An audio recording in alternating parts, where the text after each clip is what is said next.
আচ্ছা, সবাই স্ক্রিন দেখতে পাচ্ছ তাই না? জি স্যার। আচ্ছা, আজকে আমরা দ্বিতীয় অধ্যায় নিয়ে আলোচনা করব। তো জি স্যার। দ্বিতীয় অধ্যায়ে আমাদের এখানে দেয়া আছে সেমিকন্ডাক্টর সম্পর্কে ধারণা। তো দ্বিতীয় অধ্যায় সেমিকন্ডাক্টর সম্পর্কে ধারণা বললেও আমরা শুধু সেমিকন্ডাক্টিং ধারণা নিব না এখান থেকে, আমরা বাকি আরো দুইটা জিনিসের সাথে আসবে। সেটা হচ্ছে কন্ডাক্টর এবং ইনসুলেটর। হ্যাঁ, সেমিকন্ডাক্টর প্রথমেই বলি যে আমাদের এখানে যে সেমিকন্ডাক্টর আমরা দেখতে পাচ্ছি, সেমিকন্ডাক্টর মূলত হচ্ছে একটা ইংরেজি শব্দ, বাংলায় লেখা। আমরা যেরকম অনেকেই কি করি, মেসেঞ্জারে যখন কারোর সাথে কনভারসেশন করি তখন কি আমরা ইংলিশে লিখি, কিন্তু কথাটা হয় বাংলা, তাই না? যেমন যদি লিখি আমি, আমরা কি লিখি, AMI দিয়ে আমি লিখে ফেলি, কিন্তু এটা ইংলিশ লিখতেছি, কিন্তু শব্দটা হচ্ছে বাংলা। ঠিক সেরকম এখানে সেমিকন্ডাক্টর বাংলা শব্দ দিয়ে লিখছে, কিন্তু এটা মূলত একটা ইংরেজি শব্দ। সেমিকন্ডাক্টরের বাংলা হচ্ছে অর্ধপরিবাহী। কি বললাম? অর্ধপরিবাহী। অর্ধপরিবাহী। তাহলে যেহেতু অর্ধপরিবাহী, তাহলে আমাদের আরেকটা আছে কি, পরিবাহী আছে, আরেকটা আছে অপরিবাহী আছে। হ্যাঁ, পরিবাহী এবং অপরিবাহী এর মাঝামাঝি একটা পদার্থ, সেটা হচ্ছে অর্ধপরিবাহী বা সেমিকন্ডাক্টর। তো এই অধ্যায়টা হচ্ছে সেমিকন্ডাক্টর সম্পর্কে ধারণা, সাথে সাথে আমরা পরিবাহী এবং অপরিবাহী নিয়েও আলোচনা করব। তো তোমরা হয়তোবা কেউ কেউ জানো, আবার কেউ কেউ কিছুটা জানো। তো পরিবাহী, অর্ধপরিবাহী এবং অপরিবাহী কাকে বলে, এগুলো মোটামুটি তোমরা বেসিক ইলেকট্রিসিটি পড়তেছো, সেখানেও হয়তোবা শিখে থাকছো। তারপরেও আমরা এখানে ইলেকট্রনিক্সের ভাষায় এগুলোকে আবার একটু ভিন্ন রূপে আর কি সংজ্ঞা করা হয়। তো সেগুলো সম্পর্কে বিস্তারিত আজকে আমরা এই অধ্যায় থেকে শিখব। তো প্রথমে আসো, সেমিকন্ডাক্টর কাকে বলে এটা আমরা শিখে নিই। যে সেমিকন্ডাক্টর আমরা বাংলায় কিন্তু বুঝতে পারতেছি যে অর্ধপরিবাহী। আচ্ছা, পরিবাহী পদার্থ কি সেটা আগে আমাদের জানতে হবে। পরিবাহী হচ্ছে যার মধ্যে দিয়ে খুব সহজেই ইলেকট্রন চলাচল করতে পারে। আমরা যদি আরো সহজভাবে বলি তাহলে বলবো যে যার মধ্যে দিয়ে খুব সহজেই কারেন্ট চলাচল করতে পারে বা বিদ্যুৎ প্রবাহিত হতে পারে খুব সহজেই, বা কোনো বাধা পাবে না, এরকম আর কি। তাহলে সেই সকল পদার্থকে আমরা বলি পরিবাহী বা কন্ডাক্টর। পরিবাহী বা কন্ডাক্টর। তাহলে যার মধ্যে দিয়ে খুব সহজে কারেন্ট বা বিদ্যুৎ প্রবাহ হচ্ছে তাকে বলতেছি আমরা কন্ডাক্টর বা পরিবাহী। এখন যে সকল পদার্থের মধ্যে দিয়ে কারেন্ট চলাচল করতে পারবে কিন্তু পরিবাহীর মতো অত সহজে প্রবাহিত হতে পারবে না, কিছুটা বাধাপ্রাপ্ত, তাহলে সেই সকল পদার্থকে আমরা বলবো অর্ধপরিবাহী বা সেমিকন্ডাক্টর। তাহলে তোমরা খেয়াল করো 2.1-এ আমাদের এখানে যেটা দেখানো হচ্ছে সেটা হচ্ছে সেমিকন্ডাক্টরের সংজ্ঞা বা সেমিকন্ডাক্টর কাকে বলে।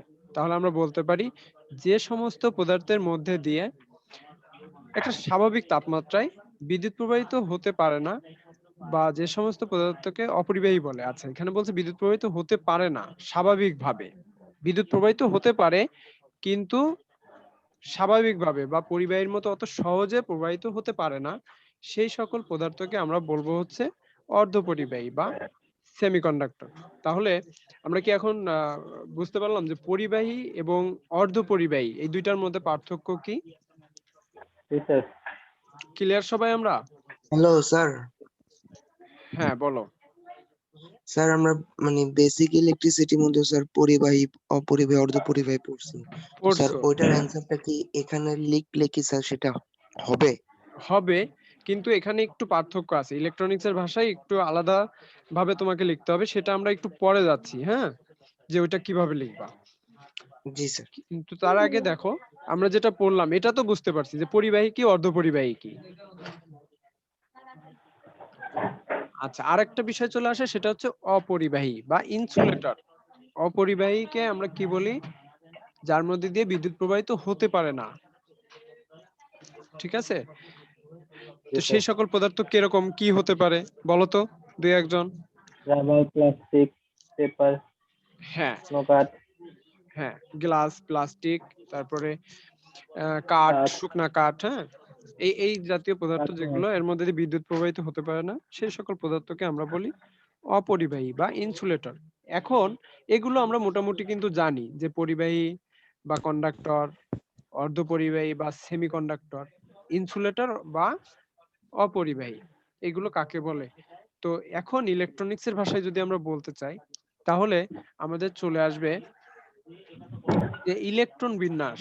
তোমরা কেমিস্ট্রি পড়তেছো, তারপরে কি বলে বিভিন্ন পদার্থের পরমাণুর ইলেকট্রন বিন্যাস পড়েছো, হ্যাঁ, ইলেকট্রন বিন্যাস অনুযায়ী বিভিন্ন কক্ষপথে বিভিন্ন ইলেকট্রন থাকে, তাই না?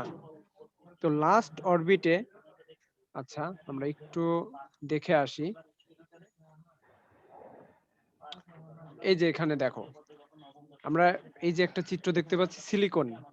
সিলিকন সিলিকন কিন্তু একটা অর্ধপরিবাহী বা সেমিকন্ডাক্টর বলা হয় সিলিকন। আচ্ছা, এই সিলিকনের টোটাল পারমাণবিক সংখ্যা বা ইলেকট্রন সংখ্যা হচ্ছে 14টি। তো এখানে যদি আমরা প্রত্যেকটা কক্ষপথের চারপাশ দিয়ে কক্ষপথ ঘুরে বেড়াই, এই কক্ষপথে যদি আমরা ইলেকট্রনগুলোকে বিন্যাস করি, তাহলে দেখা যাচ্ছে প্রথম কক্ষপথে 2টা থাকে, তার পরের কক্ষপথে 8টা থাকে, তার লাস্ট কক্ষপথে আছে কয়টা? 4টা। এগুলোকে ইলেকট্রন। আর এটাও আমরা বিস্তারিত পড়বো, হ্যাঁ, নেক্সটে, যে কিভাবে এখানে কোন কক্ষপথে কতটা আসলো। এবং ইলেকট্রন, আমরা জানি যে একটা পরমাণুর স্থায়ী কণিকা কয়টি? স্যার 3টি। 3টি। একটা হচ্ছে ইলেকট্রন, একটা প্রোটন, আর একটা কি? একটা নিউট্রন। নিউট্রন। তো ইলেকট্রনটা হচ্ছে নেগেটিভ চার্জ, প্রোটনটা হচ্ছে পজিটিভ চার্জ, আর নিউট্রনটা হচ্ছে চার্জ নিরপেক্ষ। তো নিরপেক্ষ। একটা যখন পরমাণু আমরা দেখি, তখন এর মধ্যবিন্দু বা মাঝখানে যে মধ্যবিন্দুটা, এটাকে আমরা বলি কি? কেন্দ্র বা নিউক্লিয়াস। এই কেন্দ্রকে ঘিরে চারপাশে ইলেকট্রনটা শুধুমাত্র বাইরের কক্ষপথে থাকে, আর কেন্দ্রে অবস্থান করে কে? প্রোটন এবং নিউট্রন। নিউট্রন। তো ইলেকট্রনটা যেহেতু কক্ষপথে বা বাইরে থাকে, তাহলে ইলেকট্রন বিন্যাসটা আমাদের যদি দেখি, তো আপাতত এখানে দেখে রাখো যে শেষ কক্ষপথে কয়টা ইলেকট্রন? 4টি। 4টি।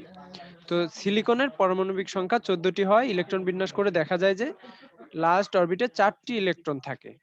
একইভাবে তুমি যদি কপার বা তামার, এখানে সিলিকনের জায়গায় আমি যদি তামা বা কপারের ইলেকট্রন বিন্যাস করতাম, তাহলে দেখা যেত লাস্ট অরবিটে পাওয়া যেত একটি। কয়টা? একটি।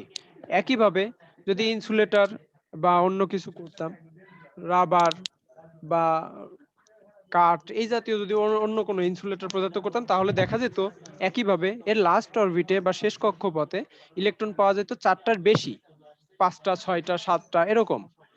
তাহলে আমরা এখানে ইলেকট্রনিক্সের ভাষায় একটু মনোযোগ দিয়ে শোনো, এখন আমি যে কথাটা বলবো এটা হচ্ছে ইলেকট্রনিক্সের ভাষায় বলবো, হ্যাঁ।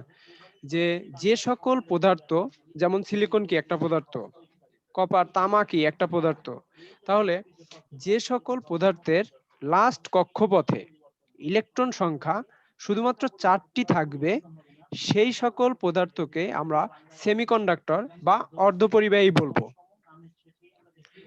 যে সকল পদার্থের লাস্ট কক্ষপথে 4টি ইলেকট্রন থাকবে, 4টির কমও থাকতে পারবে না, 4টির বেশিও থাকবে না, তাহলে সেই সকল পদার্থকে আমরা বলবো সেমিকন্ডাক্টর বা অর্ধপরিবাহী। ক্লিয়ার এটা? জি স্যার।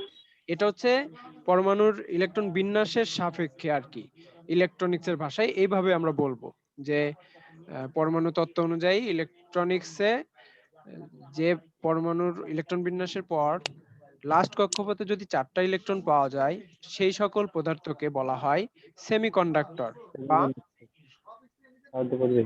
অর্ধপরিবাহী। তাহলে যদি 4টার কম থাকে কি হবে? তাহলে হবে না। 4টার কম থাকলে সেটা অর্ধপরিবাহী হবে না, সেটা হয়ে যাবে পরিবাহী। তাহলে আমরা কিন্তু এভাবে বলতে পারি যে, মনে করো এই ইলেকট্রনটা নাই, এটা নাই, এবং এটা হচ্ছে সিলিকন না, অন্য কিছু, সেটা হচ্ছে কপার হতে পারে।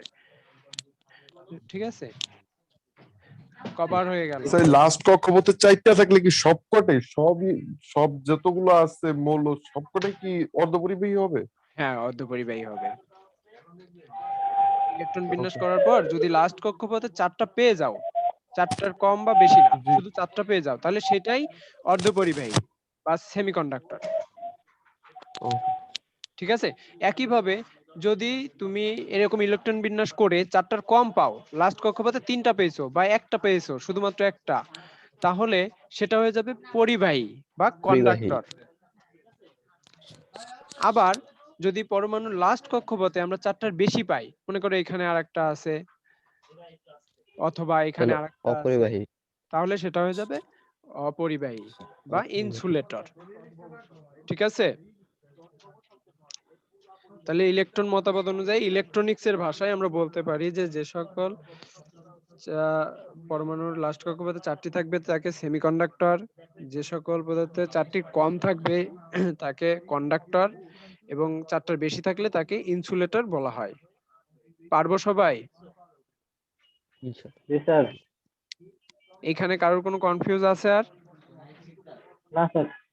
ওকে, এরপরে স্যার এখানে আমার একটু আছে স্যার। কি বলো? স্যার 4টির বেশি তো স্যার লাস্ট কক্ষপথে একটা তো বড় আছে, ওইটা তো নষ্ট হইতে পারে, তখনও কি ইয়ে হবে? মানে 4টার পরে সবকটা অপরিবাহী আর 4টার নিচে যা আছে সব পরিবাহী আর শুধু 4টাই অর্ধপরিবাহী। হ্যাঁ Is it- ইয়া ওকে। শুধুমাত্র 4টা থাকলে অর্ধপরিবাহী। এবার তুমি চলে যাও 4টার কম থাকলে পরিবাহী, বেশি থাকলে অপরিবাহী। অপরিবাহী। অপরিবাহী।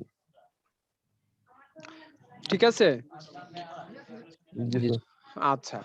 এরপরে এখানে 2.2 এ আমাদের দেখো বলছে কোভ্যালেন্ট বন্ড এবং সেমিকন্ডাক্টরের উপর তাপমাত্রার প্রভাব। আচ্ছা, কোভ্যালেন্ট বন্ডটা আমরা একটু পরে আসি, আগে তাপমাত্রার প্রভাবটা পড়ে আসি, যেহেতু সেমিকন্ডাক্টর রিলেটেড আসি। সেমিকন্ডাক্টরের উপর তাপমাত্রার প্রভাব কি এখানে বলছে, সেমিকন্ডাক্টরের উপর তাপমাত্রার প্রভাব। সেমিকন্ডাক্টর আমরা একটু আগে শিখলাম যে যার মধ্যে দিয়ে কারেন্ট প্রবাহিত হতে পারে বা বিদ্যুৎ প্রবাহিত হতে পারে, কিন্তু স্বাভাবিকভাবে পারে না, তাই তো? জি। আচ্ছা, জি স্যার। এখন স্বাভাবিকভাবে যদি না পারে এবং ওইখানে ওই কন্ডাক্টর সেমিকন্ডাক্টরের পাশে যদি তাপমাত্রা বেশি করা হয় বা তাপমাত্রার পরিবর্তন করা হয়, কম বা বেশি করা হয়, তাহলে ওই পদার্থের কি ঘটে, ওই পদার্থের রোধের কি ঘটে, এটা আমরা এখন একটু শিখব। রোধ কি বলতো কেউ একজন? রোধ হচ্ছে স্যার বাধা, যখন এই পদার্থে বাধা। রোধ হচ্ছে পরিবাহীতে বাধা, যেরকম বাধা থাকে। বিদ্যুৎ প্রবাহের পথে বাধা, তাই তো? জি স্যার। তাহলে এই যে আমরা বললাম, যেমন সেমিকন্ডাক্টরের উদাহরণস্বরূপ আমরা বলতে পারি কি, যে সিলিকন হতে পারে, জার্মেনিয়াম হতে পারে, কার্বন হতে পারে। হ্যাঁ, যতগুলো বললাম সবারই লাস্ট অরবিটে 4টা করে ইলেকট্রন পাওয়া যায়। তো সিলিকন হোক, জার্মেনিয়াম হোক, এখন জার্মেনিয়াম পদার্থ দিয়ে তুমি কিছু তৈরি করছো এবং তার মধ্যে দিয়ে বিদ্যুৎ প্রবাহ করতেছো, তখন দেখা যাবে কি ওর মধ্যে তো স্বাভাবিকভাবে কারেন্ট প্রবাহ হবে না। তাহলে ওর আশেপাশের তাপমাত্রা যদি কম বা বেশি হয়, দেখা যাচ্ছে হঠাৎ করে তাপমাত্রা বেড়ে গেল, ওই সার্কিটের আশেপাশে তাপমাত্রা হঠাৎ করে কমে গেল, হ্যাঁ, এরকম তো হতেই পারে। তারপরে দেখা যাচ্ছে কি শীত প্রধান দেশ বা শীতের সময় তাপমাত্রা যেরকম থাকে, গরমের সময় তো তাপমাত্রা ওরকম থাকে না। তাহলে এই যে তাপমাত্রা ভেরিয়েশন হয়, পরিবর্তন হয়, এগুলো আমাদের বৈদ্যুতিক লাইনের উপর বা সার্কিটের উপর এগুলোর একটা প্রভাব পড়ে। এই প্রভাবটা কিভাবে পড়ে সেটা একটু দেখো, যে তাপমাত্রার উপর সেমিকন্ডাক্টরের প্রভাবটা কি। তাহলে আমরা এখানে বলতে পারি, এটা দেখো এখানে যেটা বলছে যে সেমিকন্ডাক্টর স্পেসিফিক রেজিস্ট্যান্স বা আপেক্ষিক রোধ। হ্যাঁ, আপেক্ষিক রোধ কি আমরা জানি, পড়ছি, রেজিস্টিভিটি বা আপেক্ষিক রোধ জি স্যার। পড়ছি। জি স্যার। আচ্ছা, আপেক্ষিক রোধ তারপরে আমি একটু বলি। আপেক্ষিক রোধটা হচ্ছে কোনো বা 6টা তল বিশিষ্ট কোন পদার্থের একটা তল থেকে বিপরীত আরেকটা তলের মধ্যবর্তী দূরত্ব যে রোধ, এটাকে বলে আপেক্ষিক রোধ। ঠিক আছে? তাহলে এই স্পেসিফিক রেজিস্ট্যান্স বা অপরিবাহীর মাঝামাঝি, পরিবাহী এবং অপরিবাহীর মাঝামাঝি আমরা একটু আগেই শিখে আসলাম যে সেমিকন্ডাক্টরটা হচ্ছে পরিবাহী এবং অপরিবাহীর মাঝামাঝি হয়। সেমিকন্ডাক্টরের আপেক্ষিক রোধ কত হয়? 10⁻৯। এটা 10⁻৯, হ্যাঁ? তোমাদের বইয়ে দেখো সুন্দর করে দেয়া আছে 10⁻৯, 10⁻⁻৯। এটা থেকে 0.5 ওহম মিটার পর্যন্ত হয়ে থাকে। Ohm metre. তাপমাত্রার পরিবর্তনের সাথে সেমিকন্ডাক্টরের পরিবর্তন হয়ে থাকে। এটা কিভাবে? যদি পরম শূন্য তাপমাত্রা হয় বা তাপমাত্রা যদি 0 ডিগ্রি টেম্পারেচারে চলে আসে, তখন তোমরা একটা জিনিস মনে রাখবা যে তাপমাত্রা বৃদ্ধি করা হলে বা পরম শূন্যের উপরে তাপমাত্রা প্রয়োগ করা হলে ভ্যালেন্স ব্যান্ড কিছু ইলেকট্রন এনার্জি গ্যাপ অপেক্ষা বেশি তাপ অর্জন করে। ভ্যালেন্স ব্যান্ড কোনটা? এই যে লাস্ট কক্ষপথ, একটা পরমাণুর লাস্ট কক্ষপথে যে ইলেকট্রন বা লাস্ট কক্ষপথে যেগুলো ইলেকট্রন থাকে সেই লাস্ট কক্ষপথকে বলা হয় ভ্যালেন্স ব্যান্ড। ঠিক আছে? এখানে কিন্তু কয়টা কক্ষপথ আছে দেখো, একটা, দুইটা, তিনটা। তাহলে তিনটার সব কক্ষপথকে কিন্তু আমরা ভ্যালেন্স ব্যান্ড বলবো না, শুধুমাত্র এই যে লাস্ট কক্ষপথ যেটা, এটাকে আমরা বলবো ভ্যালেন্স ব্যান্ড। তাহলে এই ভ্যালেন্স ব্যান্ড থেকে এখানে মনে করো এই যে এখানে আরেকটা সিলিকন আছে বা এর পাশে আরেকটা সিলিকন আছে, এই সিলিকনটা এরও লাস্ট একটা কক্ষপথ থাকবে, সেখানে কয়টা ইলেকট্রন থাকবে? 4টা। 4টা। তাহলে এই যে একটা, আবার তুমি যদি এই ইলেকট্রনকে প্রেসার দাও, এই লাস্ট অরবিটে ইলেকট্রনটাকে প্রেসার দাও, বাইরে থেকে চাপ প্রয়োগ করো, তাহলে দেখা যাচ্ছে ও এখান থেকে ছুটে অন্য একটা জায়গায় অবস্থান করবে। মনে করো এখানে এসে অবস্থান করলো। তাহলে এই যে অবস্থান করলো, এখানে কি হবে? সে আরেকটা কক্ষপথ তৈরি করে নিবে না? জি। ও যেখানে যে বসবে সেখানে তো আরেকটা কক্ষপথ অবশ্যই থাকতে হবে। এটা ছিল এখানে, প্রেসার দিলে সরে এখানে আসলো। তাহলে এই যে এটাকে বলে ব্যালেন্স ব্যান্ড, এবং সরে যে ব্যান্ডে যে বসলো ওই ব্যান্ডকে বলে কন্ডাকশন ব্যান্ড। কি বললাম? কন্ডাকশন। Conduction band. এখানে ব্যান্ড কয়টা আসলো? 2টা। 2টা। কি কি? ব্যালেন্স ব্যান্ড আর কন্ডাকশন ব্যান্ড। তাহলে ব্যালেন্স ব্যান্ড কাকে বলি? যে ব্যান্ড থেকে ইলেকট্রন প্রবাহ হয় তাকে ব্যালেন্স ব্যান্ড বলে। না না, এইভাবে বলবো না। শেষ কক্ষপথকে। হ্যাঁ, শেষ কক্ষপথকে বলবো ব্যালেন্স ব্যান্ড। এবং শেষ কক্ষপথের ইলেকট্রন যদি সরে যে কোনো জায়গায় অবস্থান করে বা অন্য জায়গায় যেখানে যায়, সেখানে যে কক্ষপথটা, সেই কক্ষপথটাকে কি বলে? Conduction band. Conduction band. Conduction band. ঠিক আছে? তাহলে আমাদের এই দুইটা ব্যান্ড মনে রাখতে হবে, ব্যালেন্স ব্যান্ড এবং কন্ডাকশন ব্যান্ড।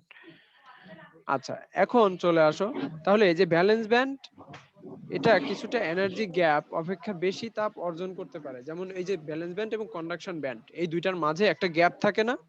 অবশ্যই থাকবে। জি স্যার, এনার্জি গ্যাপ। এটাকে বলে এনার্জি গ্যাপ। আমাদের একটা জায়গা থেকে ইলেকট্রন সরে যাচ্ছে, আরেকটা জায়গায় যে অবস্থান করতেছে, তাহলে এই যে দুইটা ব্যান্ড, এই দুইটা ব্যান্ডের মাঝে একটা গ্যাপ থাকলো। এখান থেকে এই যে এখানে দেখো একটা গ্যাপ আছে, এই গ্যাপটাকে বলে কি? Energy gap. Energy gap. Energy gap. এই এনার্জি গ্যাপের মধ্যে একটা তাপমাত্রা বিরাজমান করে। হ্যাঁ, এখন যদি তুমি তাপ বেশি দাও বা অনেক বেশি হয়, তখন কি হয়? ওই পরিবাহী পদার্থের বা অর্ধপরিবাহী পদার্থের রেজিস্ট্যান্স বা রোধ, ওটা আস্তে আস্তে কমতে থাকে। কি বললাম? যদি তাপ বাড়তে থাকে, তো রেজিস্ট্যান্স আর রোধ কমতে থাকে বা রোধ কমতে থাকে। কমতে থাকে। তার যদি রোধ মানে কি? বাধা। এখন বাধা যদি কমতে থাকে, তাহলে কারেন্ট প্রবাহ বেশি হবে না কম হবে? বেশি হবে। অবশ্যই বেশি হবে, কারণ বাধা কমে যাচ্ছে। তাহলে কারেন্ট প্রবাহ বা বিদ্যুৎ প্রবাহ বেশি হবে। তাহলে আমরা এইভাবে বলতে পারি যে তাপমাত্রার উপস্থিতিতে রেজিস্ট্যান্স বা রেজিস্টিভিটি হ্রাস পেয়ে যায়, ফলে এর মধ্যে দিয়ে কারেন্ট প্রবাহ বৃদ্ধি পেতে থাকে। একটু খেয়াল করো, যে এখানে লাস্টে চলে আসছে, তাপমাত্রা তুমি যখন বৃদ্ধি পাবে, তাপমাত্রা বেশি প্রবাহ হবে, তখন এর রেজিস্টিভিটি বা রোধ, আপেক্ষিক রোধ হ্রাস পাবে।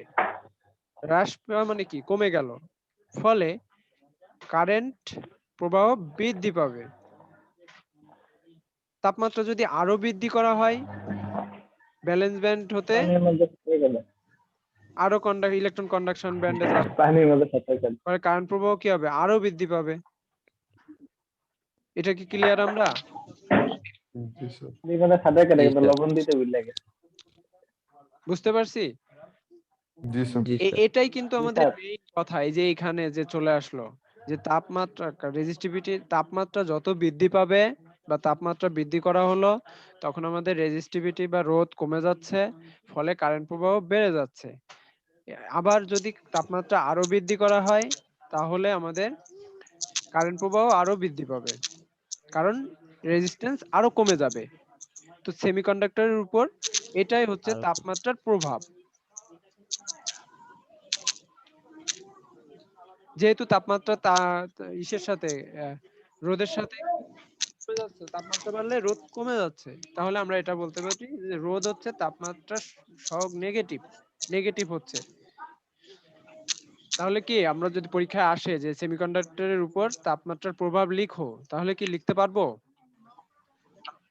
জি জি স্যার। স্যার। জি স্যার, পাবো। সবাই? আরে এমনি পারবো না, একটু পড়তে হইব, পড়লেই বুঝে যাবো, তারপরে অবশ্যই লিখুন। পড়তে হবে, কারণ এখানে আমরা যে ক্লাস করতেছি বুঝতেছি, এটা যদি তুমি বাসায় আবার প্র্যাকটিস না করো, না পড়ো, তাহলে তুমি পারবা না, ভুলে যাবা। আবার যদি জি দেখবা স্যার। যখন পড়তে যাচ্ছ, তখন তোমার সমস্যাও বের হবে। তুমি না পড়লে সমস্যা বের হবে না, আর সমস্যা বের যতক্ষণ না হবে ততক্ষণ তোমার এটা সমাধান হবে না, এবং তোমার মধ্যে একটা নিজের মধ্যে একটা গ্যাপ থেকে যাবে। ঠিক আছে? এখানে যেরকম এনার্জি গ্যাপ ব্যালেন্স ব্যান্ড এবং কন্ডাকশন ব্যান্ডের মধ্যে থেকে যায়, সেরকম ওই বইয়ের সাথে পড়ালেখার সাথে তোমার মধ্যে একটা গ্যাপ থেকে যাবে। ঠিক আছে? জি স্যার। জি স্যার। আচ্ছা, তাহলে আমরা আজকে শিখলাম কি কি? সেমিকন্ডাক্টর কাকে বলে? শুধু সেমিকন্ডাক্টর না, কন্ডাক্টর, সেমিকন্ডাক্টর এবং ইনসুলেটর কাকে বলে? ইনসুলেটর। সেমিকন্ডাক্টরের উপর তাপমাত্রার প্রভাব কি? এটা শিখলাম। ব্যালেন্স ব্যান্ড আর কন্ডাকশন ব্যান্ড ভ্যালেন্স ব্যান্ড, শিখছি আগে, কন্ডাকশন। কিন্তু এটার নতুন সংজ্ঞা শিখলাম। হ্যাঁ। আচ্ছা, এখন 2.3 একটু খেয়াল করো। 2.3 ওই একই জিনিস, আর একটু নতুন ভাবে শিখবো। আমরা যে ব্যালেন্স ব্যান্ড এবং কন্ডাকশন ব্যান্ড শিখলাম, সেটা দিয়ে একটু শিখবো। পরিবাহী, অর্ধপরিবাহী ও অপরিবাহী অপরিবাহী। এনার্জি ব্যান্ড বা শক্তি স্তর ডায়াগ্রাম অঙ্কন করে বর্ণনা। খুব ইম্পর্টেন্ট প্রশ্ন এই অধ্যায়ের, এটা রচনামূলক প্রশ্ন। ঠিক আছে? এই অধ্যায়ের এটা রচনামূলক প্রশ্ন, যে পরিবাহী, অর্ধপরিবাহী এবং অপরিবাহীর এনার্জি ব্যান্ড অঙ্কন করে বা ডায়াগ্রাম অঙ্কন করে বর্ণনা করো। বর্ণনা করো। তাহলে প্রথমে আসো পরিবাহী। পরিবাহীটা বা কন্ডাক্টরটা কি? আমরা একটু আগে শিখে আসলাম যে কয়টা ব্যান্ড থাকে একটা পরমাণুর? 3টে। 3টা। চারটেই। কয়টি? তো 3 সরি স্যার, 2টা, একটা ব্যালেন্স ব্যান্ড।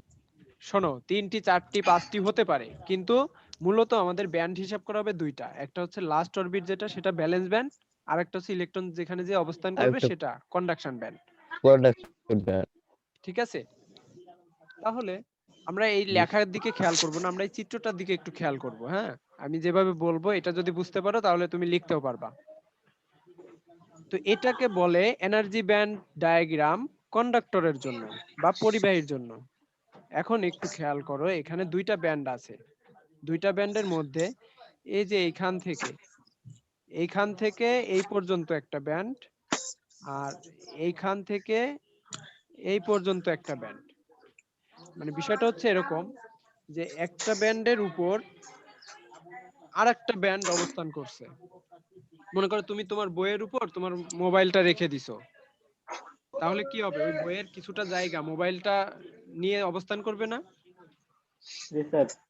জি স্যার। তাহলে ওইটাকে বলে ওভারল্যাপ হয়েছে, যে একটা কিছুর উপর আরেকটা কিছু রাখছো, তো কতটা জায়গা জুড়ে ওইটা আরেকটা অবস্থান করতেছে, সেটাকে বলে ওভারল্যাপ। তাহলে আমরা বললাম যে একটা ব্যান্ড কন্ডাকশন ব্যান্ড হচ্ছে এই পর্যন্ত আর ব্যালেন্স ব্যান্ড হচ্ছে এই পর্যন্ত, তাহলে স্যার একটার পর আরেকটা আছে। তো এই জায়গাটুকু হচ্ছে ওভারল্যাপ, মানে একটার উপর আরেকটা উঠে আছে।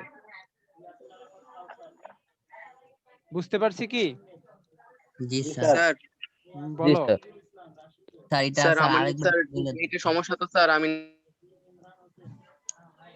লাইন কাটটা ঢুকায় স্যার। স্যার কারেন্ট তোমার কথাও শোনা যাচ্ছে না ভালো করে। আচ্ছা তুমি ট্রাই করো, দেখো। আচ্ছা একটু খেয়াল করো, আমরা এখানে একটা ব্যান্ড অঙ্কন করলাম, এটা কি বললাম? Conduction band. উপরেরটা এই যেটা কন্ডাকশন জি ব্যান্ড, এটা এটা যদি কন্ডাকশন ব্যান্ড হয়, এখন এইখানে কি করলাম? আরেকটা ব্যান্ড অঙ্কন করলাম, এটা হচ্ছে ব্যালেন্স ব্যান্ড। ব্যালেন্স। ঠিক আছে, তাহলে এই যে কন্ডাকশন ব্যান্ড এর সাথে ব্যালেন্স ব্যান্ড কি এই এতটুক জায়গা ওর উপরে আছে না? জি স্যার। জি স্যার। তাহলে এই জায়গাটা হচ্ছে ওভারল্যাপ বলে। হ্যাঁ, ওভারল্যাপ মানে একটার উপর আরেকটা যে অবস্থান করছে। তাহলে এর মধ্যে কি কোনো গ্যাপ আছে? না স্যার। না স্যার। না কোনো স্যার গ্যাপ নেই, কারণ একটার সাথে একটা লেগে আছে। এখন এই যে কন্ডাকশন ব্যান্ড এবং ব্যালেন্স ব্যান্ড এর মধ্যে কিন্তু কোনো গ্যাপ নেই। আমরা যে বললাম যে ব্যালেন্স ব্যান্ড এবং কন্ডাকশনের মধ্যে যদি গ্যাপ থাকে সেটাকে বলে এনার্জি গ্যাপ। তো এর মধ্যে কিন্তু কোনো গ্যাপ নেই। গ্যাপ না থাকার কারণে এখন এইখানে যে ইলেকট্রন গুলো থাকে, এই ব্যান্ডে যে ইলেকট্রন গুলো থাকে, এই ইলেকট্রন গুলো খুব সহজেই কন্ডাকশন ব্যান্ডে চলে যেতে পারে। ঠিক আছে, তাহলে কোনো বাধা পাচ্ছে না, কারণ এর মধ্যে কোনো গ্যাপ নেই, খুব সহজেই ব্যালেন্স ব্যান্ড থেকে কন্ডাকশন ব্যান্ডে চলে যায়। এটা যদি আমরা ব্যালেন্স ব্যান্ড বলি, এটাকে বলবো কি? Conduction band. ঠিক আছে, জি স্যার। তাহলে আমরা এখন বলতে পারি যে পরিবাহীর এনার্জি ব্যান্ড ডায়াগ্রাম থেকে তোমরা এখানে এরকম বইয়ের মতো করে সুন্দর করে আঁকবে যে কন্ডাক্টর বা পরিবাহীর valence band energy band diagram থেকে আমরা দেখতে পাই যে ব্যালেন্স ব্যান্ড এবং কন্ডাকশন ব্যান্ড একে অপরের উপর ওভারল্যাপ অবস্থায় থাকে, ফলে এদের মধ্যে কোনো এনার্জি গ্যাপ থাকে না। এনার্জি গ্যাপ না থাকার কারণে ইলেকট্রনটা ব্যালেন্স ব্যান্ড থেকে কন্ডাকশন ব্যান্ডের মধ্যে খুব সহজেই প্রবাহিত হতে পারে, ফলে এদের মধ্যে কোনো বাধা প্রাপ্ত হয় না এবং বিদ্যুৎ প্রবাহ খুব সহজে হয়। পারবো না এটুকু লিখতে আমরা? জি জি স্যার স্যার। জি বলবো। স্যার এটা পারবো। পারবো? জি স্যার। যেমন তামা, রূপা, সোনা এগুলো হচ্ছে কন্ডাক্টরের উদাহরণ। জি স্যার। এবং এর রেজিস্টিভিটি 10⁻8 এর কম, ওহম মিটারের কম হয়। তাহলে একইভাবে এটা যদি আমরা বুঝে থাকি পরিবাহী, এরপরে চলে আসো অর্ধ পরিবাহী। অর্ধ পরিবাহীটা দেখো ব্যালেন্স ব্যান্ড এবং কন্ডাকশন ব্যান্ড দূরে চলে গেছে।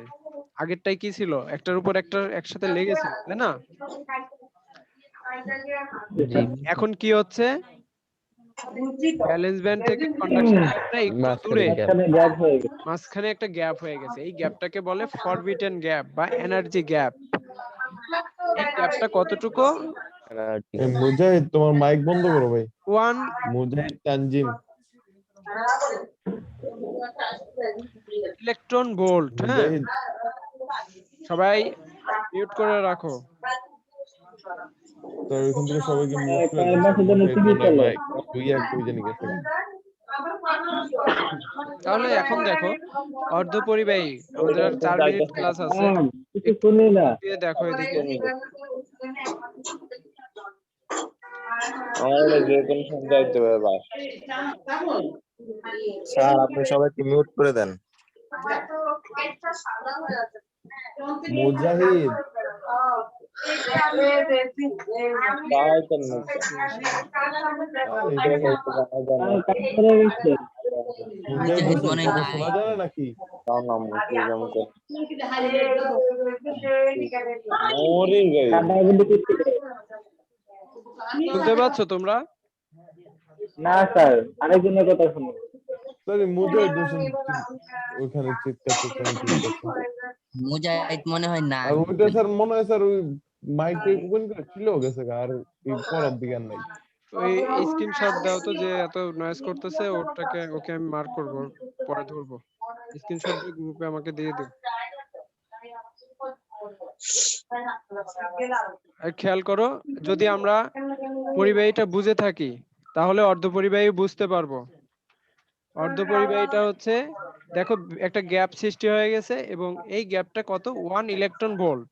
ফলে এই যে পরিবাহীর মধ্যে যে খুব সহজে ইলেকট্রন প্রবাহ হতে পারতো, এখানে কিন্তু অত সহজে পারবে না, কারণ একটা মাঝে গ্যাপ আসছে। যেতে পারবে, ইলেকট্রন যেতে পারবে তুমি যদি এখানে চাপ প্রয়োগ করো বা তাপমাত্রা বৃদ্ধি করো। তাপমাত্রা বৃদ্ধি করলে কি হবে, এর ভিতরে যে গ্যাপ আছে এই গ্যাপটার রেজিস্ট্যান্সটা কমতে থাকবে, ফলে ভ্যালেন্স ব্যান্ড থেকে ইলেকট্রনটা কন্ডাকশন ব্যান্ডে যেতে পারবে, কিন্তু একটু বাধার সম্মুখীন হচ্ছে এই গ্যাপ থাকার কারণে। সেই জন্য এটাকে আমরা বলি অর্ধপরিবাহী। এর মাঝে 1 ইলেকট্রন ভোল্ট গ্যাপ থাকে। এভাবে আমরা যদি চিত্রটা অঙ্কন করে একটু সুন্দর করে লিখতে পারি 2-1 লাইন, তাহলে কিন্তু হয়ে যাচ্ছে। আর যদি অপরিবাহী আসে তাহলে স্যার দেখো, অর্ধপরিবাহী এটা স্যার আরেকবার একটু বুঝাই দেন স্যার। অর্ধপরিবাহীটা হচ্ছে ভ্যালেন্স ব্যান্ড এবং কন্ডাকশন ব্যান্ড, এর মাঝে কি হচ্ছে একটা ফরবিটেন গ্যাপ পাওয়া যাচ্ছে, এবং গ্যাপটা কত 1 ইলেকট্রন ভোল্ট, খুব বেশি গ্যাপ না, হ্যাঁ, অল্প একটা গ্যাপ। এখন ফলে কারেন্ট তো প্রবাহ হবে না বা কি দাও ইলেকট্রন তো প্রবাহ হবে না। এখন যদি তুমি তাপমাত্রা প্রয়োগ করো বেশি, তাহলে কি হবে, ভ্যালেন্স ব্যান্ড থেকে কন্ডাকশন স্যার ব্যান্ড ওটা মিউট করে দেন। এই যে স্যার স্যার ভালো করে স্যার শোনাই যাচ্ছে না স্যার। ঠিক আছে, শোনো ভালো শোনো, করে। এই আপাতত এখানে এই পর্যন্তই থাক। এটা আমি আবার নেক্সটে আলোচনা করব। হ্যাঁ, আজকে শেষ হবেও না, আর 1 মিনিট আছে। তোমরা যারা প্রেজেন্ট দিছো তারা ভালো, আর যারা